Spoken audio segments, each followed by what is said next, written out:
자, 오늘은 내 아버지 집에 거할 곳이 많습니다. 그런 주제로 말씀을 전하겠습니다.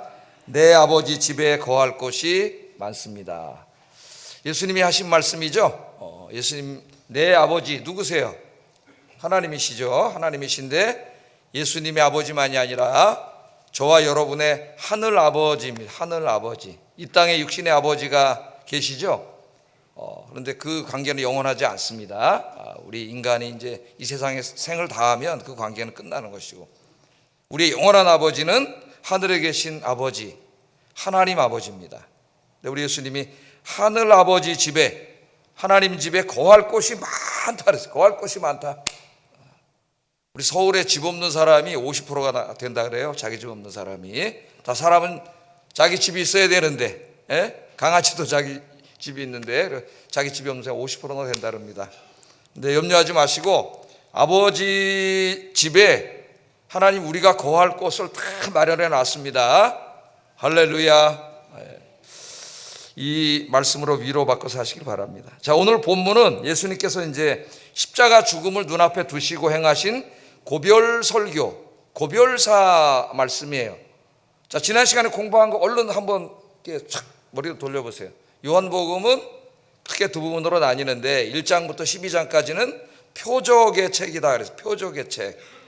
그래서 예수 그리스도께서 단지 인간이 아니시고 하나님의 아들 메시아임을 알리기 위해서 예수님이 행하신 7개의 표적과 여러 가지 말씀으로 구성되어 있다. 기억나시죠? 그 다음 13장부터 이제 20장까지는 영광의 책이라 그랬습니다. 영광의 책. 많은 이야기들이 있지만 예수님이 십자가에서 죽으시고 부활하심으로 이제 예수님께서 메시아요 주님으로서 영광 받으시는 내용이 중심을 이루고 있다. 지난 시간에 그렇게 말씀드렸고요. 그 영광의 책 중에서 오늘 이제 13장부터 16장까지는 십자가의 죽음을 앞둔 예수님께서 행하신 마지막 고별 설교다. 고별 설교. 기억나시죠? 지난주에 제가 말씀을 전했습니다. 고별사다. 13장에서 크게 두 가지를 가르치셨어요. 내가 이제 이 세상을 떠나서 아버지께로 돌아가야 된다.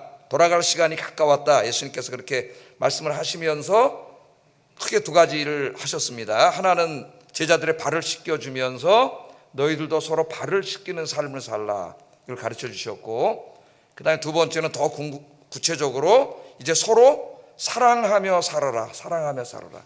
예수님은 이제 하늘아버지께로 돌아가시는데 우리 남은 제자들이 어떻게 살아라고요? 서로 사랑하며 살아라. 사랑하며 살아라. 그래서 제가 지난 시간에 모든 그리스도인의 말과 행동은 다 이 사랑이라는 그릇 속에 일단 담겨져서 나가야 된다 그랬죠. 내가 뭐 정의를 주장하든 뭘 주장하든 중요한 건 그 자체가 아니라 다 사랑이라는 그릇 속에 담겨져 있다 나가야 된다. 지난 시간에 이렇게 말씀드렸습니다. 그래서 사랑은 하나, 많은 계명 중에 하나가 아니라, 많은 계명 중에 하나가 아니라 그랬죠. 모든 그리스도인의 삶의 하나의 방식이다. 방식이다. 그래서 지난 시간에 공부를 했습니다. 자, 그리고 이제 14장에 넘어왔어요. 예수님이 이제 가장 중요한 거 뭐예요? 내가 이제 이 세상을 떠난다는 거잖아요. 떠나서 아버지께로 간다. 이제 이 세상을 떠난다는 말씀을 하셨습니다. 그랬더니 제자들이 이 말을 듣고 앞에 한 설교보다는 예수님이 떠나신다고 하는데, 이 세상을 떠난다고 하는데 더 이제 집중이 됐습니다. 그래서 예수님이 가신다고 하니까, 우리말로 이제 죽는 거죠. 예수님이 죽으신다고 하니까 제자들이 상당히 이게 근심이 됐던 것 같아요. 염려가 되고 두려움이 왔던 것 같습니다. 14장 1절 한번 읽어보겠습니다. 시작. 너희는 마음에 근심하지 말라. 자, 13장부터 16장은 고별사인데 누구에게 하신 말씀이라 그랬어요? 예수 믿는 제자들에게 하신 말씀이라 그랬죠. 믿지 않는 사람을 대상으로 한 말씀이 아니고, 예수 믿는 사람들이 어떻게 살아야 되느냐, 무엇을 의지하고 살아야 되느냐, 무엇에 소망 두고 살아야 되느냐를 가르쳐주는 이 말씀입니다. 그런데 제자들이 예수님이 떠나가신다고 하니까 그 마음에 두려움이 생겼습니다. 두려움이. 그래서 예수님이 아시고 너희는 근심하지 말라 그렇게 말했어요. 성경에 보면은 근심하지 말라, 두려워하지 말라 이런 말씀이 상당히 많이 나와요. 특별히 두려워하지 말라는 말씀으로 많이 나옵니다. 그런데 두려워하지 말라고 하는 대상이 그냥 믿음이 없는 일반 사람들만이 아니고 아브라함에게도 두려워하지 말라 그랬고, 모세에게도, 여호수아에게도, 사도 바울 같은 위대한 신앙인에게도 두려워하지 말라 그랬어요. 그것은 뭘 전제하고 있어요? 많은 사람들이 두려워하고 있다는 거. 그 믿음의 사람들이라고 하는 사람도 두려워하고 있다는 것을 전제하고 있습니다. 사실은 두려워할 필요가 없는데, 왜? 하나님 의지하고 사는 사람은 하나님이 함께 계시기 때문에 두려워할 필요가 없는데, 우리 믿음이 완전하지가 않죠. 그래서 믿음이 이 땅에 사는 동안 완전할 수가 없습니다. 믿음을 100이라고 한다 그러면은 그 믿음이 100개가 있는 사람은 없어요. 예수님 외에는. 어떤 사람은 한 90 정도 되는 사람이 있고 한 80, 70, 60, 50, 40. 우리가 구원은 받았지만 그 믿음의 이 용량이 차이가 있기 때문에 거기서 이제 차이가 나는 거예요. 그러니까 이제 믿음이 완전하지 않기 때문에 우리의 환경이 두려운 환경이 찾아오면 인간은 두려워집니다. 근심이 되고 걱정이 되고 불안이 찾아오는 것이죠. 오늘 제자들이 두려워하는 걸 보고 예수님이 너희는 마음에 근심하지 말라 그렇게 말씀을 하셨습니다. 자, 우리도 다른 사람들을 이 말로 위로합니다. 너무 두려워하지 마세요. 불안해하지 마세요. 이야기하고. 또 정신과 의사도 그렇게, 심리학자도 그렇게 위로하고, 병원에 가면 일반 의사도 너무 불안해하지 마세요. 마음을 평안하게 가지세요. 그렇게 이야기를 해요. 그래야 건강합니다. 그런데 그렇게는 말할 수 있지만은 우리가 거기에 책임질 수는 없는 거예요. 뭘 해줄 수는 없는 거죠. 자기가 불안하지 말아야 돼. 그런데 우리 예수님과 하나님은 그냥 말만 하는 분이 아니고 그렇게 이야기하셨을 때는 뭐가 전제되어 있어요? 내가 책임져 줄게. 그게 전제되어 있는 거죠. 내가 너를 지키고 보호할게. 그 말씀 있는 겁니다. 그래서 예수님이 근심하지 말라 하신 다음에 뭐라 그랬어요? 하나님을 믿으니 또 나를 믿으라 그랬습니다. 하나님을 믿으니 또 나를 믿으라. 그냥 두려워하지 말라 말만 던진 게 아니라 두려워할 필요가 없는 거예요. 왜? 하나님이 계시니까. 예수님이 내가 함께 있으니까 두려워하지 말라 그렇게 말씀하고 있습니다. 그래서 우리 주변에 늘 우리를 두렵게 하고 불안하게 하는 일들이 많이 찾아오지만은 이 불안, 두려움, 근심, 걱정을 이기고 사는 힘은 뭐예요? 믿음이에요. 믿음. 오늘 예수님이 하신 말씀, 두려워하지 마. 하나님을 믿고 또 나를 믿어. 내가 함께 할게 하시는 말씀이잖아요. 그러니까 두려워하지 말라 그렇게 말씀을 합니다. 그래서 믿음이에요. 믿음. 그래서 여러분이 행복하게 사시려면은 제일 중요한 거는 돈이 아니에요. 어리석은 사람들은 자꾸 돈, 무슨 뭐 부동산 이런 것으로 생각을 하는데 정말 어리석은 사람이에요. 요새 우리 전도서 아침에 묵상하고 있지만은 그것이 얼마나 어리석은가를 하나님이 가르쳐 주셔요. 정말 행복의 원천이 뭐예요? 하나님이에요. 하나님을 신뢰하고 믿고 사는 거예요. 그런데 우리 믿음이 약해. 그래서 이 믿음이 점점 더 어떻게 강해지게 해야 돼. 믿음이 커져야 돼요. 그러려면 어떻게 해야 돼요? 기도해야 돼요. 하나님 앞에. 그래서 기도하고 살아야 돼요. 오늘부터 기도하고 하나님 의지하고 사시기를 주의 이름으로 축복합니다. 자, 예수님이 이제 가시는데 예수님 떠나가셔요. 그럼 예수님 도대체 어디로 가시는가? 그럼 예수님 이제 죽으시는데 그걸로 끝인가? 그냥 소멸돼서 없어지는가? 예수님도 그냥 흙으로 자연의 일부로 돌아가고 마는가? 불교에서 이야기하는 것처럼 그냥 삼라만상으로 돌아가는 건가? 여러분, 불교의 구원관이 뭐예요? 윤회가 아닙니다, 여러분. 윤회는 구원받지 못한 상태에서 계속 윤회하는 거예요. 그러다 그 윤회의 사슬을 벗어버리고 이제 완전히 구원받는다는 의미로 불교인들은 삼라만상으로 돌아가는 거예요. 자연의 일부로 그냥 돌아가는 거예요. 자연이 되는 거예요. 그 사랑하는 사람 떠난 다음에 비가 오는데 오늘 이 비 속에서 뭐 사랑하는 사람 만났습니다. 이게 다 불교 세계관이에요. 이런 시들은 그냥 없어지는 게 아니라고 믿어요. 모든 세상 사람들이. 그런데 오늘 말씀해 보면 예수님이 이렇게 말합니다. 내 아버지 집에 거할 것이 많도다. 이렇게 말씀을 하시죠. 내 아버지 집에 거할 것이 많도다. 그러니까 예수님은 이제 이 말씀을 하시고 내일 십자가에서 33세 짧은 생을 마감하실 거예요. 그렇게 가는데 예수님이 자기의 죽음을 이야기하면서 내가 그냥 소멸돼서 없어지는 게 아니다. 그게 아니라 어디로 간다 그래요? 아버지 집으로 간다 그래요. 아버지 집에 거할 곳이 많은데 그 아버지 집으로 간다 그럽니다. 그 예수님의 말씀은 우리 모두가 이게 굉장히 중요한 말씀이에요. 예수님의 죽음 이후에 아버지 집으로 가는데 우리 모두도 죽음 이후에 어디로 가요? 어디론가 가는 거예요. 그냥 땅속에 묻혀서 흙으로 돌아가는 게 아니라 어딘가로 가는데 우리 아버지가 있는 아버지 집으로 가는 거예요. 아버지 집으로. 아버지 집으로 이사 가는 겁니다. 아버지 집으로. 그래서 우리 예수님이 내 아버지 집에 거할 것이 많다. 나는 아버지 집으로 간다. 그렇게 첫 번째 여기 말씀한 겁니다. 두 번째는 뭐라 그래요? 내가 가서 뭐 하느냐? 아버지 집에서. 여전히 예수님이 육신의 죽음 이후에 아버지 집에 가서 뭐 해요? 거기서 살아계시면서 두 번째 하신 말씀이 뭐예요? 제자들에게 너희의 살 곳을 준비하고 있겠다 그랬습니다. 너희가 거처할 곳을 준비하고 있겠다. 자, 이 말씀을 들으면 우리 모든 성도들이 언젠가는 영원히 살 사람은 없습니다. 내년에도 부르시면 가야 되고 오늘 밤에도 부르시면 가야 돼요. 우리는 이 세상은 영원한 곳이 아니에요. 어차피 우리 인생은 모래시계와 같습니다. 다 흙이 다 떨어져 내리고 있어요. 그 기간이 사람마다 다를 뿐이지 다 떨어져 내리면 끝이에요. 이 세상의 삶은. 그러니까 영원하지 않으니까 영원한 것처럼 살지 마세요. 이 땅에서 여기다 욕심 부리고 모으고 막 그렇게 사지 마세요. 어리석은 자예요. 어리석은 자. 영원하지 않기 때문에. 자, 제자들이 이제 우리 모두가 이제 죽으면 가서 살 거처가 있어요. 영원히 살 곳. 그곳을 마련하러 간다는, 마련하러 가요. 우리 예수님이 지금 준비하고 계셔요. 준비하고 계신다. 그렇게 이야기하고 있습니다. 자, 그러면 아버지 집이라는 개념을 오늘 아침에 조금 생각해 볼 필요가 있습니다. 조금 신학적인 묵상을 하겠어요. 잘 집중해서 들으셔야 돼요. 그런데 제가 이 이야기는 공간복음 가르치면서 많이 강의를 했습니다. 그림까지 그리면서. 그래서 잘 아시리라 생각하고 집중해서 들으세요. 아버지 집. 아버지 집으로 간다 그랬는데 요한복음 이제 거슬러 올라가서 2장 16절에 보면은 예수님이 성전을 향하여 말씀하시기를 내 아버지 집이라고 이야기합니다. 내 아버지 집. 그래서 성전에서 막 장사하는 사람들을 보고 뭐라 그랬어요?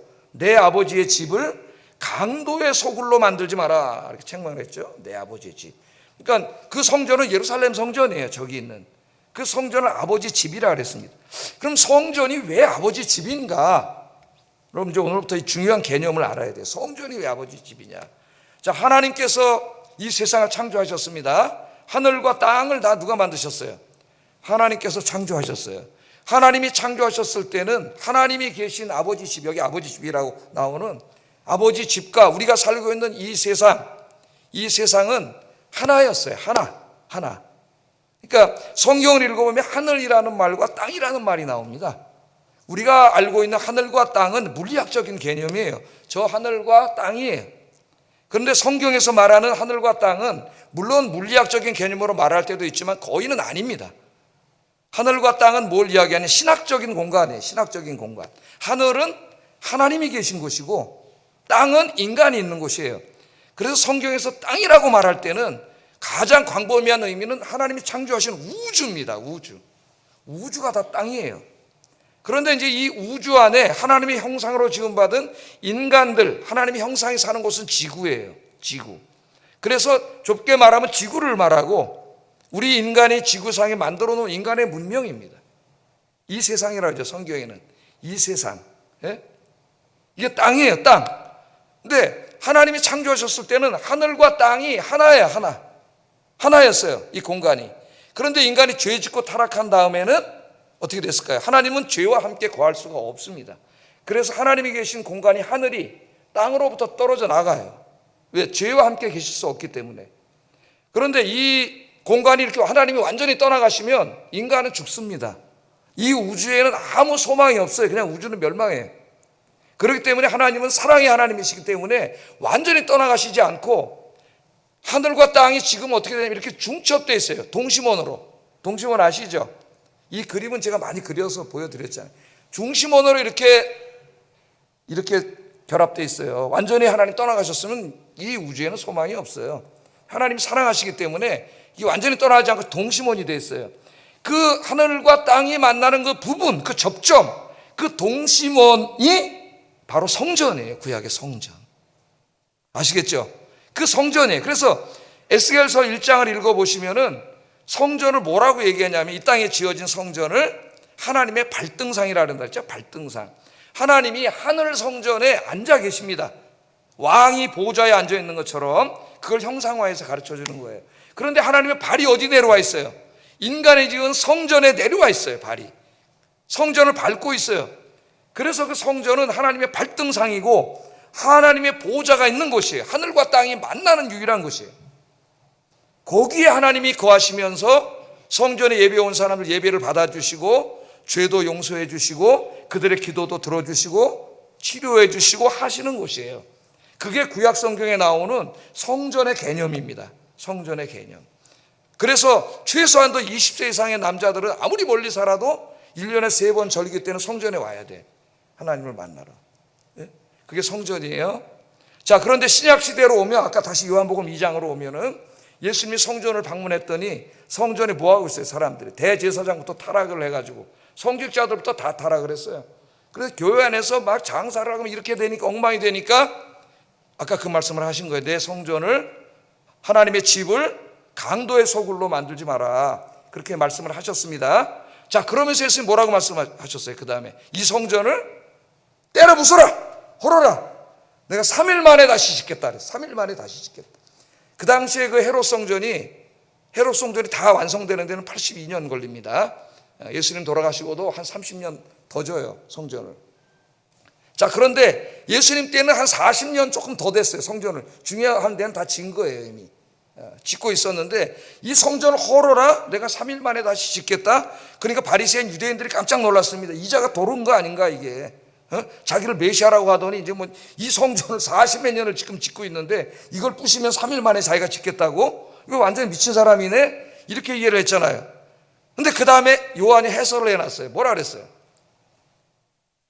이 성전을 말한 게 아니라, 돌로 된 성전을 말한 게 아니라 자기 몸을 가리켜 하신 말이다. 그래서 이제 그 말씀은 예수님 죽으신 후에 3일 만에 부활하시는 말씀입니다. 자, 이 말씀은 중요한 게 뭐냐? 예수님이 성전에 오셔서 타락한 성전을 청결, 깨끗하게 하신 것만 의미하는 게 아니라 척결하신 겁니다. 척결. 타락한 성전, 이제 돌로 지은 성전은 없어진 거예요. 그럼 성전이 누구예요? 신약시대에는 그 성전 안에 임재하시면서 하나님의 백성들을 만나 주셨던 그 하나님이 인간이 되셔서 찾아오신 거예요. 직접. 그분이 누구예요? 예수님이잖아요. 예수님. 그래서 이제는 신약시대 성전은 저 돌로 지은 저 예루살렘 성전이 아니에요. 누구예요? 그 성전이 왜 중요합니까? 하나님이 거기에 계셨기 때문에 성전이 된 거지. 그 하나님이 세상 안으로 들어오셨어요. 그래서 신약시대의 성전은 뭐냐? 예수님이 성전이에요. 그래서 신약시대에는 예루살렘 성전에 하나님이 거하시는 게 아니라 예수님 안에 거하시고, 오늘도 내가 아버지 안에, 아버지가 내 안에 있는데 왜 자꾸 아버지를 보여달라 그러느냐? 예수님이 그렇게 말씀을 하시잖아요. 그 예수님이 성전이 되신 거예요. 그래서 신약시대에는 하늘과 땅이 만나는 곳이 돌로 지은 성전이 아니라 이제는 예수 안에서 만나는 거예요. 예수 안에서.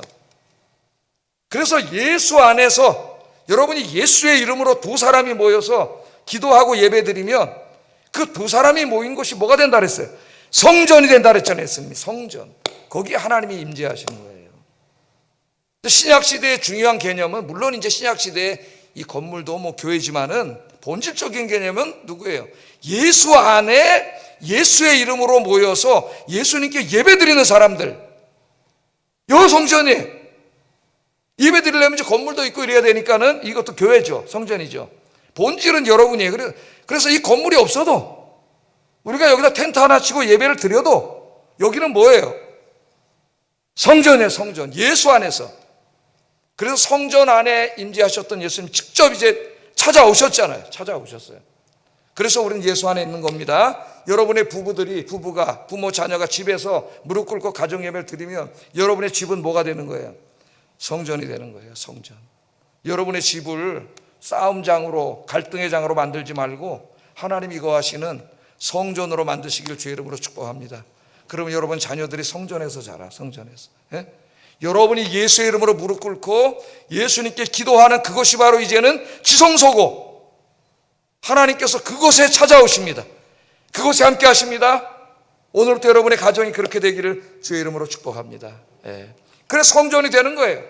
자, 2000년 전에 예수님 한 분으로 성전이 시작했습니다. 그런데 그 다음에 12제자가 생기고 70명의 제자가 생기고 120명의 제자가 생기고 그 예루살렘 교회 선교를 통해서 점점 더 많은 사람들이 더 생겨나고 지금 한 10억 이상의 이제 정확히 모르지만은 그리스도인들이 생겨났어요. 그 곳마다 다 교회를 세워놓습니다. 하나님의 성전, 예수님 한 분으로 시작하셨던 하나님의 성전이 이 세상에서 어떻게 되고 있어요? 지금 자꾸 선교를 통해서 확장되고 있는 거예요. 확장.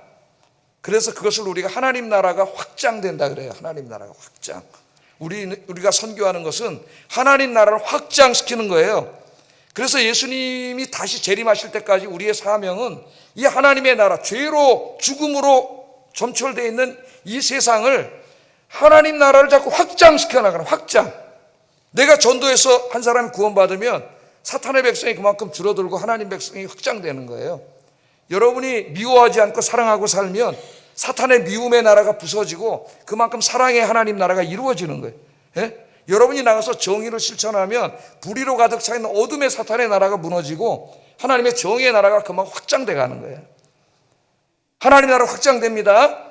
이게 교회의 중요한 사명이에요. 선교는 이렇게 좁은 의미의 선교만 있는 게 아니라 이걸 영어로 홀리스틱 미션이라 그래요. 포괄적인 선교예요.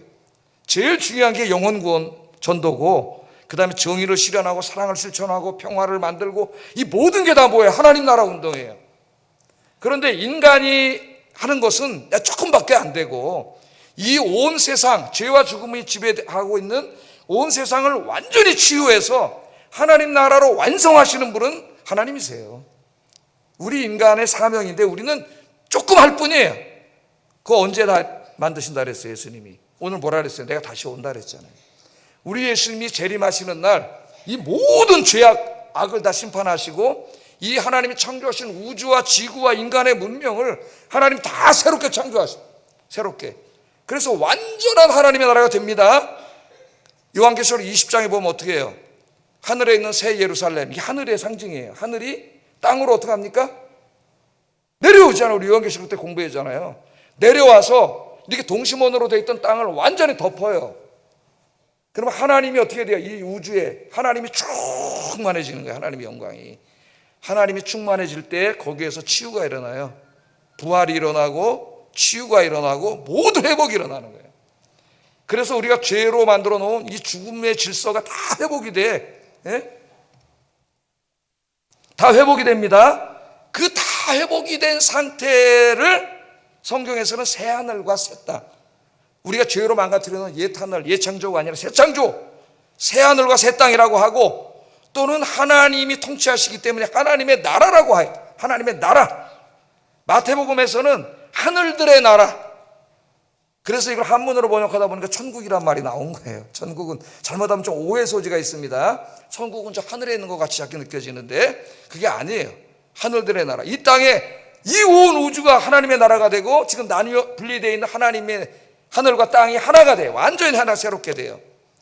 자, 하나님의 집을 설명하기 위해서 오늘 내가 신학적인 좀 묵상을 했습니다. 어려울 수도 있지만은 제가 여러 번 가르쳤어요. 그래서 내 아버지 집에 거할 것이 많도다 할 때, 내 아버지 집은 이처럼 하나님 나라가 완전히 이루어진 상태, 하늘과 땅이 완전히 하나가 된 상태, 모든 게 다 치유된 상태, 그 전체가 뭐예요? 하나님의 집이에요. 하나님의 집.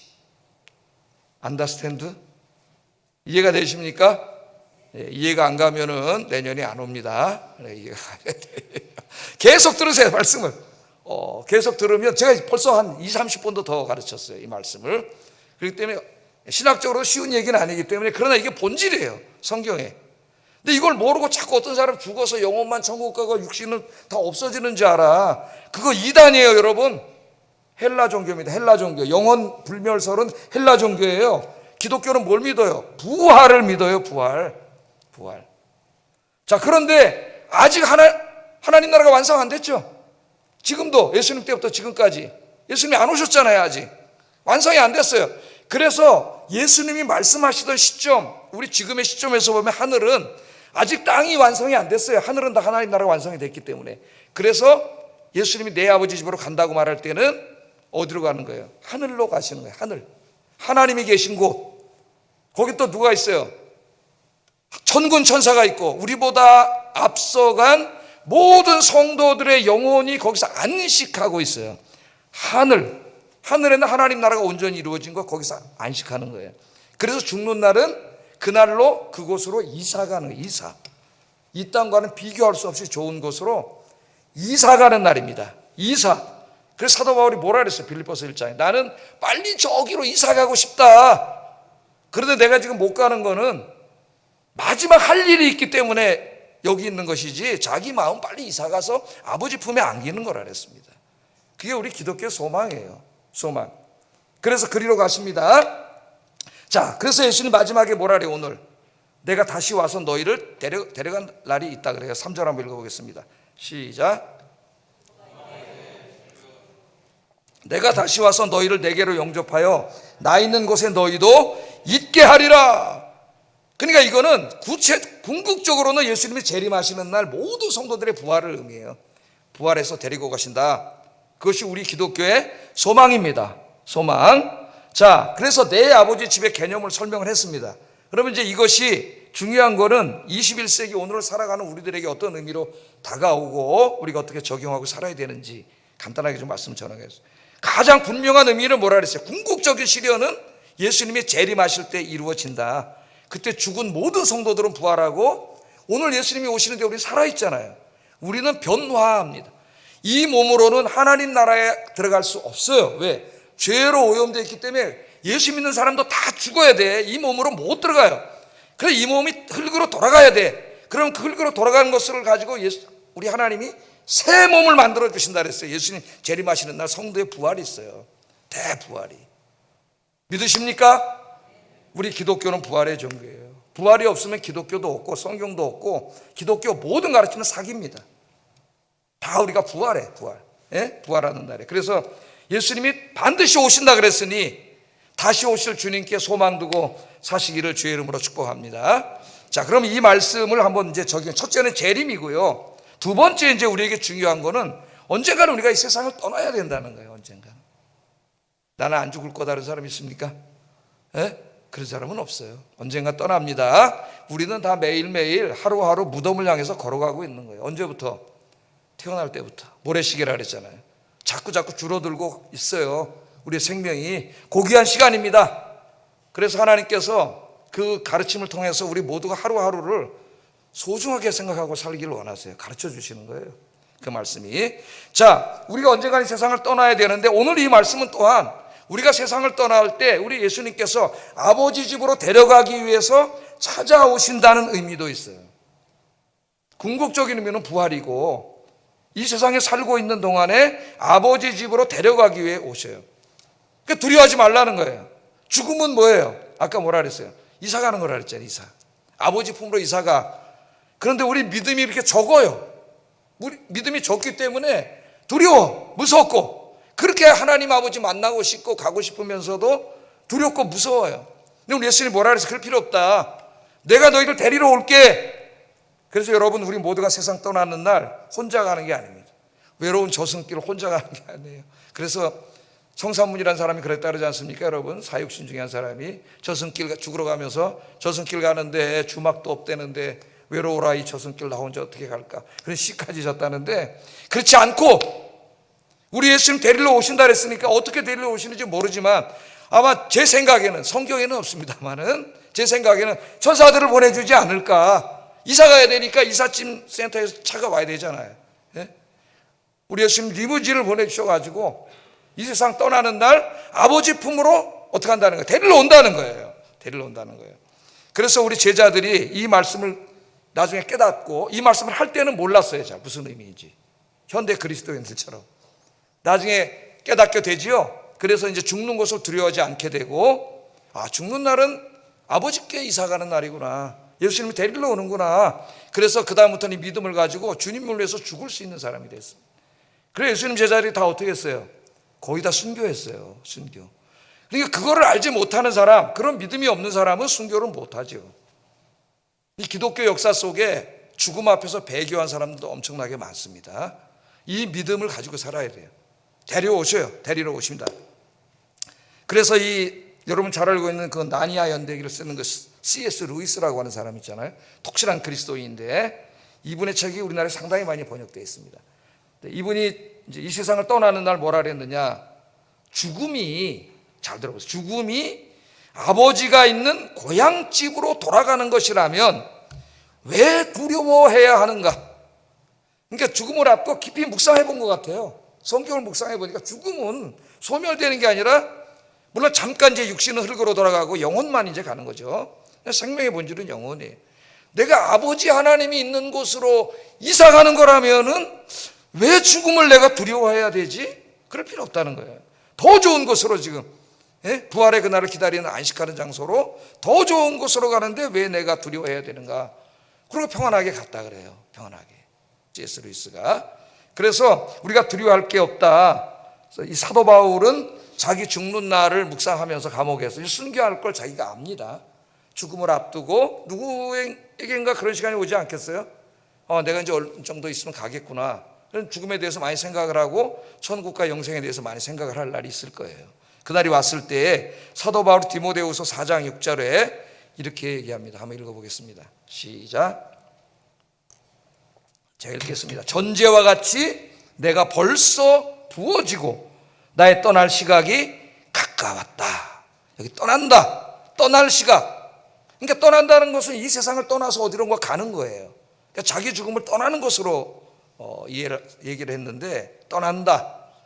이 원어는 이게 배가 이제 항구에 정박해 있지 않습니까? 그럼 밧줄로 묶어놔요. 배가 못 가게. 그런데 이제 배가 목적지로 가려면 밧줄을 풀러야 됩니다. 그럼 배가 목적지로 가는 거예요. 여기다 비유한 거예요. 이제 인생에 이 땅에 묶여있던 인생의 밧줄을 풀릴 날이 있어요. 누구나 풀러야지 가는 거예요. 우리가 목적지로. 어디로? 우리가 그렇게 가고 싶어하는 하나님 품으로 가는 거죠. 아버지 집으로.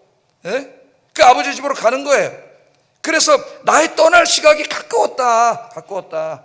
떠나는 날, 우리가 이 세상 떠나는 날은 이사 가는 거예요. 하나님 품으로 이사 가는 거예요. 아버지가 있는 곳으로. 죄와 죽음의 고통의 이 세상을 떠나서 하나님이 계신 완전한 낙원으로, 성경에 낙원이라 그러죠. 낙원으로 이사 가는 날. 그래서 이사 간다. 그래서 빌립보서 1장에 보면 바울은 자기는 빨리 가고 싶다 그랬습니다. 그것에 하루라도 빨리 가고 싶은데 왜 못 가냐? 할 일이 있어서, 하나님이 맡겨준 일, 거기에 있어서 못 가는 거지. 자기는 빨리 가고 싶다. 왜냐하면 알기 때문에, 사도 바울은 이 세상과 비교할 수 없이 좋은 곳이라는 것을 알기 때문에 빨리 가고 싶다.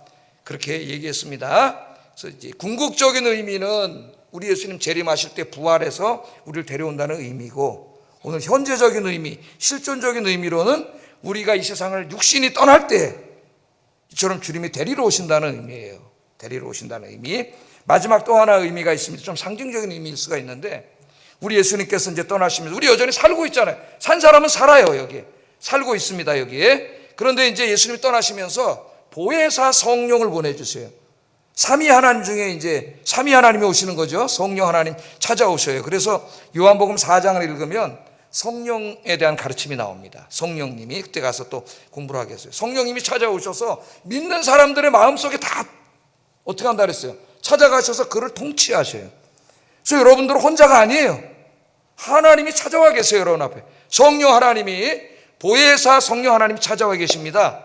그랬더니 신천지 이만희가 자기가 보혜사라 그런다는 거예요. 이 말도 되지도 않는 얘기를 하는데 그 많은 30만 명이 모여서 보혜사님이 오셨다고 그러고 있지 않습니까? 여러분, 보혜사는 인간이 아니고 성령 하나님이세요. 하나님. 그리고 이만희에게만 오는 게 아니라 믿는 모든 사람에게 찾아오시는 거예요. 그래서 성경의 가르침에 잘 배우셔야 돼요. 여러분, 성경의 말씀을 찾아오셔서 여러분을 통치하시고 지켜주시고 도와주셔요. 그래서 그러한 의미에서 받아들인다면 여기 아버지 집은 성령 하나님을 통한 통치와 보호와 지켜주심이에요. 그러므로 예수 믿는 모든 사람들은 지금 이미 아버지 집 안에 있습니다. 성령님이 찾아오셔서 지켜주셔요. 아버지 집 안에 있어요. 제가 몇 년 전인데 경험을 했는데, 하여튼 그때 비가 어마어마하게 올 때입니다. 막 번쩍번쩍하고 천둥이 막 내려치고 방에 있는데도 막 들릴 정도니, 제가 그때 생각해 봤어요. 내가 저 바깥에서 어디 오다가 길거리에서 저걸 만났으면은 굉장히 무서웠겠다. 두렵고 한 번은 만난 적도 있습니다. 근데 집 안에 있으니까 안전하고 평안하잖아요.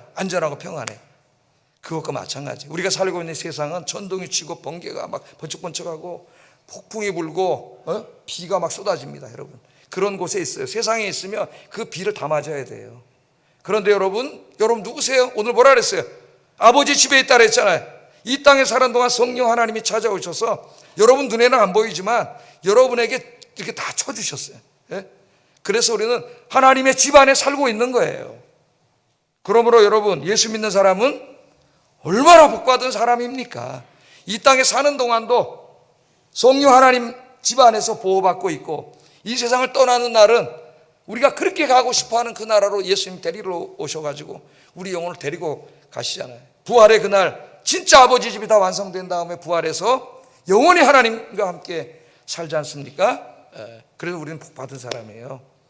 그래서 제가 장례식 할 때 가끔 그 천상병의 귀천이라는 시 얘기를 드리는데, 가톨릭 신자인데 그분이 인생을 소풍에다 비유했다 그랬죠. 소풍. 예? 소풍. 그러니까 인생은 잠깐 소풍 와 있는 거예요. 소풍 왔어요. 그 소풍 와가지고 막 애들하고 뛰어놀다 보면 넘어져서 무릎도 깨지고 손도 깨지고 피도 나고 막 그래. 그런데 소풍은 영원히 있는 게 아니에요. 좀 있으면 집에 갈 시간 있잖아요. 집에 가야 돼. 집에 돌아가면 집에 엄마 아빠가 계셔요. 그 집에 하나님이 계셔요. 우리는. 그래서 어떻게 해요? 엄마 아빠가 다친 데 다 손 닦아주고 약 발라주고 저녁상 맛있게 차려주잖아요. 이 천상병이라는 시인이 죽으면 바로 귀천, 소풍 왔다가 하나님께로 돌아가는 거예요. 여긴 집이 아니에요. 소풍 와 있는 곳이 영원한 그곳에 아버지 품에 그렇게 하고 편안하게 하나님 품으로 여러분 갔습니다. 그래서 그리스도인들은 가장 복받은 사람이다. 돈과 무슨 이 땅의 집과 그런 게 행복을 주는 게 아니에요. 이거 다 잠깐이에요. 전도서에서 아침에 새벽에 지금 이거 공부하고 있습니다. 그게 영원한 줄 알고 그것 쫓아가는 사람은 정말 어리석은 자예요. 어리석은 자. 하나님께 소망 두고 아버지 집에 소망 두고 하나님 의지하고 살아가시는 여러분 되기를 주의 이름으로 축복합니다. 자, 그런데 이 설교를 했더니요, 우리가 잘 이해하지 못하는 것처럼 예수님의 제자들도 잘 이해를 못했어요. 지성적으로 이해 못했다는 말도 될 수가 있겠지만은 이게 도대체 진짜 이루어질 수 있나? 너무 신비한 이게 진짜인가? 이해를 못했습니다. 그래서 도마가 막 질문을 해요. 자, 5절 한번 읽어보겠습니다. 시작. 그 길을 어찌 알겠습니까? 예수님이 간다 그러니까 아니 어디를 가신다는 거예요. 우리가 길을 알아야 우리도 쫓아가지. 예? 단편적으로 막 물어보는 거죠. 도대체 어떻게 한다는 거예요? 어떻게 우리가 거기 가는 거예요? 그랬더니 예수님께 대답을 해주시는데, 도마는 깨닫지 못했습니다. 그렇지만은 솔직한 사람이에요. 모르면 모른다고 얘기하는 사람이에요. 문제는 누구냐? 모르면서 아는 척하는 사람. 아무것도 모르는데 다 안다고 교만한 사람. 그냥 성경 공부도 안 하고 아무것도 안 해. 나 다 안돼. 뭘 알아? 아무것도 모르는데. 제가 이때까지 지금 몇십 년 신학 공부를 하고 있어요. 계속 지금도 공부하고 있는데도 아는 것보다 모르는 게 더 많아요. 하나님의 말씀에 심 뭘 알아요, 알기는. 예? 솔직히 내가 모른다고 얘기를 해야 배울 수가 있어요, 여러분. 배우고 있고 더 확실하게 알 수가 있어요. 더 확실하게 진리를 알아야 흔들리지 않아요, 믿음이. 지성을 통해서 믿음이 든든해지는 거예요. 공부를 왜 하다니? 진리의 말씀인데 당연히 해야죠. 당연히. 거기에 대한 갈망이 있어야지. 갈증이. 성경 공부하면 배워야죠. 와서. 지식이 튼튼해질수록 믿음이 더 튼튼해집니다. 확신이 생기고. 그 예수님 대답하셨어요. 자, 어떻게 하면 이 축복 안에 살 수 있느냐? 그게 그 유명한 요한복음 14장 6절에 한번 읽어보겠습니다. 시작. 진리요 생명이니 나로 말미암지 않고는 아버지께로 올 자가 없느니라. 그 아버지 집에 못 가 아무도. 누구를 통해서만 갈 수 있어요? 예수님이 길이에요. 예수님이 길. 길과 진리, 생명은 뭐 조금 뉘앙스 차이는 있지만은 다 같은 개념입니다. 같은 개념. 그 축복의 아버지 집에 거할 수 있는 사람은 예수 그리스도를 통해서만 거할 수 있어요. 예수님이 진리요 길이에요. 여러분, 다른 길은 없습니다. 오늘날 지성사회에 만연하고 있는 종교다원주의, 가톨릭의 이런 포용주의적 구원론은 성경의 가르침이 아니에요. 오직 예수 그리스도를 통해서만 이 축복을 누릴 수 있어요. 내가 곧 길이다. I am the way and the truth and the life. No one can go to the Father except by me. 나로 말미암지 않고는 아버지께로 갈 길이 없다. 없다. 여러분, 예수 믿고 이 길 속에 들어와 있는 사람, 이미 아버지 집에서 아버지 보호 속에 있는 사람입니다. 이것만이 우리의 소망이고 우리의 의지예요. 이 믿음으로 사시기를 주의 이름으로 축복합니다. 기도하겠습니다. 두 가지를 기도합니다. 하나님을 믿고 또 나를 믿으라고 하신 예수님의 말씀을 기억하고 근심하지 말고 두려워하지 말고 불안해하지 말고 하나님 의지하고 살게 하소서. 아버지 집에 거할 곳이 많습니다. 죽음을 두려워하지 말고 이 땅에 소망 두지 말고 우리의 영원한 집이 있는 천국을 소망하며 살게 하소서. 기도하겠습니다. 사랑과 은혜가 충만하신 아버지 하나님 감사합니다. 오늘 근심하고 두려워하고 있는 제자들에게 두려워하지 말라, 근심하지 말라, 아버지를 믿으니 또 나를 믿으라. 내 아버지 집에 거할 곳이 많다. 내가 너희가 영원히 거할 곳을 준비하기 위해서 잠깐 떠나지만은 시간이 되면 너희들을 다시 다 데리러 올 것이다. 우리 주님께서 말씀해 주셨습니다. 이 종말론적인 약속뿐만 아니라 우리가 이 육신의 장막을 벗는 그날도 천사들을 보내주셔서 우리를 데려오시고 이 땅에 살고 있는 이 시간도 성령을 보내주셔서 아버지 집안에서 우리를 보호하신 주님의 은혜를 감사합니다. 이 믿음을 가지고 이 소망을 가지고 살아가는 저희들이 되게 하여 주시옵소서. 예수님 이름으로 기도드립니다. 아멘.